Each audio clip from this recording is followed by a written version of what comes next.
Alright, so for the theme for this deck, it's basically to use Kabuki Dragon. And the way I wanted to use him, since his effect is if a monster you control attacks an opponent's monster, you can change the attacked monster's battle position. And conversely, if your opponent attacks one of your monsters, you can change its battle position. So, if you have Dream Clown out on the field and your opponent decides to attack it while you also have Kabuki Dragon, then you could change it to defense position to destroy one of your opponent's monsters. Not really all that great, honestly. But his effect is also, it's just pretty good on its own. It allows him to attack over low attack monsters that are in defense position, because you can turn him into attack mode. He has like a Evil Hero Dark Gaia effect that he can use on all your monsters who attack. So that's pretty neat. I still went with the Dream Clown thing, and I just made like a level 3 anti-meta-ish deck with some Phantom Knights.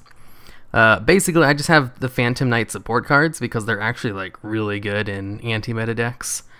Phantom Wing and Phantom Sword because they prevent destruction effects while at the same time giving attack boosts. And the attack boost is a very highly sought after thing in control decks because usually you get like screwed over. Your opponent has a 1 special summon monster and you don't have a way to get rid of it, and destruction by battle is one of your biggest concerns in these kinds of decks, and that kind of alleviates that concern.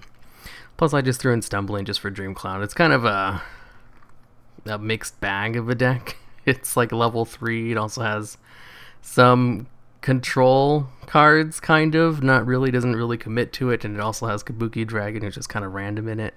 Because I couldn't really think of any other way to use Kabuki Dragon's effect effectively besides maybe having Dream Clown attacked or something.